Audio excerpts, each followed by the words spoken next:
تو اپنی گفتگو کا آغاز کرتے ہیں اس ذات کی تعریف اور حمد و ثنا سے جو کہ تعریف کی محتاج نہیں ہے، اس اعتبار سے بھی محتاج نہیں ہے کہ اس کی تعریف نہ کی جائے تو اس کی شان میں کمی ہوگی، اور نہ اس اعتبار سے وہ تعریف کی محتاج ہے کہ اس کی شان بیان کی جائے تو ہی اس کی شان بلند ہوگی۔ وہ ذات ہر اعتبار سے بے نیاز ہے، اس کی شان بہت بلند ہے، انسان اس کی تعریف کو بیان ہی نہیں کر سکتا۔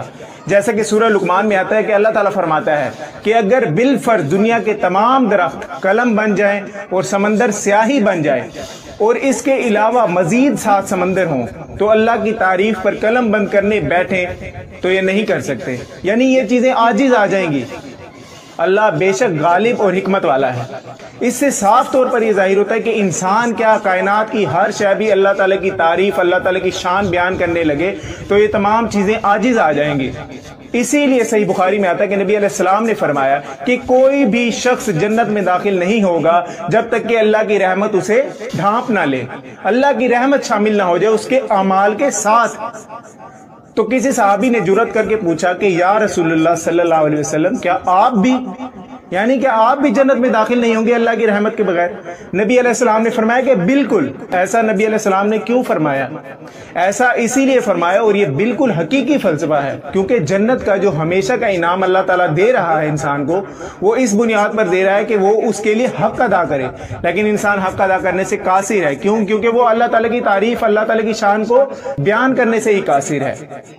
تو اسی لیے اللہ تعالیٰ نے اپنی رحمت شامل کی، جس طرح حدیث میں آتا ہے کہ اللہ تعالیٰ نے اپنے غضب پر اپنی رحمت کو غالب کیا، کہ انسان کے اعمال کے ساتھ، انسان کی نیکیوں کے ساتھ اللہ تعالیٰ کی رحمت بھی شامل ہوگی تو ہی وہ جنت میں جائے گا، تو ہی اس کو وہ مقام ملے گا۔ کیوں؟ کیونکہ وہ مقام کے لیے اس نے اتنی ایفرٹ ہی نہیں کی اور نہ وہ کر سکتا ہے، اللہ تعالیٰ کا حق ادا کرنے سے ہی قاصر ہے، تو وہ اس مقام کا حقدار ہی نہیں ہے۔ تو لہذا اللہ تعالیٰ نے اپنی رحمت شامل کی کہ کسی کی نیکیوں اور کوششوں کو دیکھتے ہوئے اللہ تعالیٰ اپنی رحمت شامل کرے گا اور اسے وہ انعام دے دے گا، جو کہ ہمیشہ ہمیشہ کا انعام ہے۔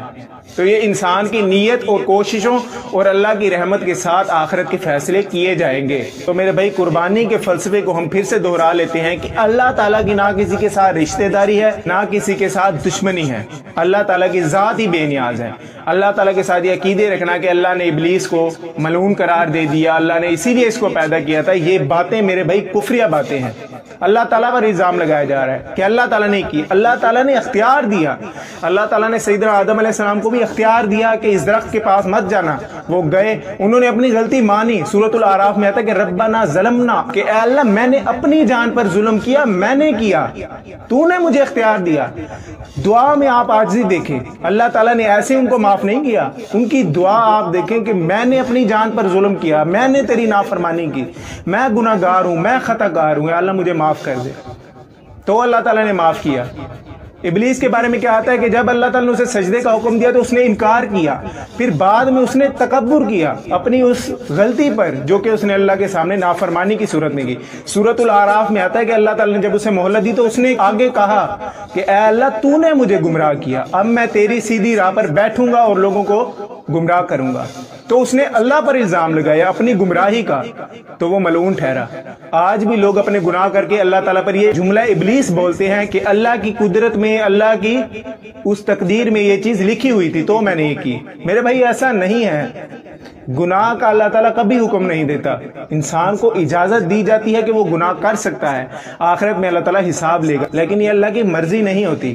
تو ابلیس اس وجہ سے ملعون ہوا کہ اس نے اللہ کی نافرمانی کی اور تکبر کیا۔ سیدنا آدم علیہ السلام نے نافرمانی تو کی لیکن اپنی غلطی مانی، اپنے آپ کو خطا کار ٹھہرایا، اللہ کی ذات کو پاک صاف بتایا، تو وہ اللہ تعالیٰ کے ہاں فضیلت پا گئے۔ لیکن پھر بھی سیدنا آدم علیہ السلام کے ساتھ اللہ تعالیٰ نے کوئی رشتہ داری نہیں جوڑی۔ سورۃ المائدہ میں آتا ہے کہ آیت نمبر 27 سے 29 تک کہ سیدنا آدم علیہ السلام کے 2 بیٹوں کا واقعہ ان کو سنا دیجئے ٹھیک ٹھیک، کہ دونوں نے قربانی کی، اللہ نے ایک کی قبول کی، دوسرے کی قبول نہیں کی۔ دوسرا جو کہ ابلیس کے رستے پر چل پڑا تھا تو لہذا اللہ تعالیٰ نے اس کی قربانی تک قبول نہیں کی۔